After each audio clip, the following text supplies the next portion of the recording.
okomawo n'asanga omwana we atudde ku lubalaza n'abuuza mwana gwe ekikutuuza ku lubalaza ki gundi aliriggawa nti musanze taliwo.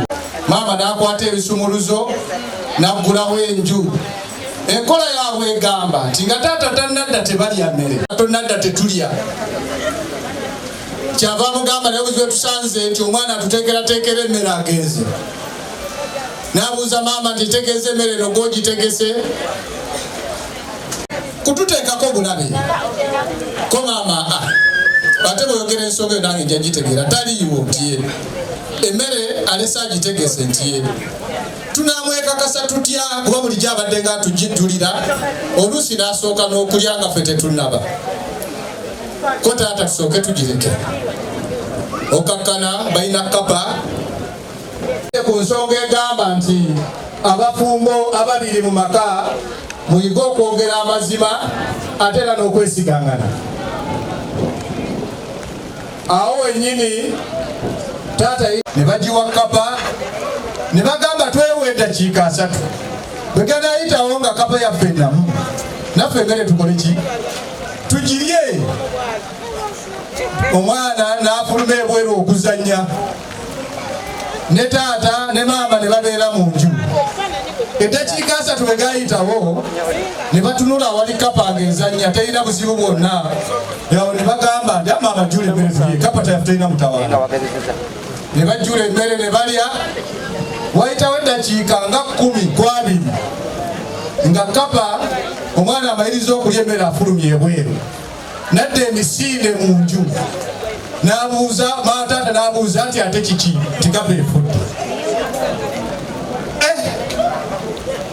Ne beeraliikirira maama munaddiini ne taata munaddiini bonna ne balaba obudde obusigaddeyo basiika ne Katonda waabwe nga butono nnyo.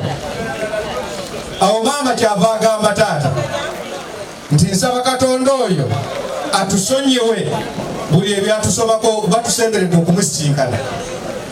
Taata kyava awulira obusingako obwo balagaze ku maama amaziga ne gabulwa mu maaso n'atandika okukaaba n'agamba mukyala wange kkiriza kino nkyogere mwoyo mulungi era nfe nga ndi mutuukirivu mu maaso ga Katonda. N'amugamba omwana oyo anvudde wano ng'olina ekigambo kye waŋŋamba nti endabika ye ng'erabika nga ali mu mbeera ya munne munda. Naga njagala kugamba ekigambo kino nti omwana oyo ali munda y'omwana oyo yagenze wange amubuulira amazima. Kakati ne maama naga nti nange ojja kunsonyiwa nnyo nange nfe nga Katonda ono ansonyiye. Omwana oyo gw'oweerera kuba tugenda muleka ku nsi kituufu wo era obadde omuweerera weebale.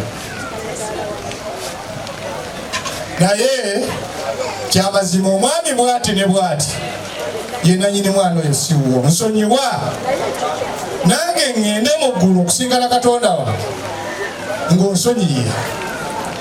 Taata n'agwa maama mu kifuba n'amugamba nga bw'osabye okusonyiwa nange sooka okkirize nti ojja kunsonyiwa. Ne maama n'agamba naawe ku mbeera eno eriwo nkusonyiye. Ne buli muntu n'ajja n'atuula mu kifo kye ng'alindirira mbeera esigaddeyo Katonda oyo abatuuse mu ggulu. Omwana ali bweru taata ne maama bali mu kwesonyiwa oba mu kusonyiwagana. Omwana kyavadde emisinde n'agamba taata nti jangu olabe nga waliwo omwami ava waggulu emisinde n'eggaali. Kyava mugamba nti omwami ogw'olabakkirira nti yatomedde kapa yaffe n'efiira.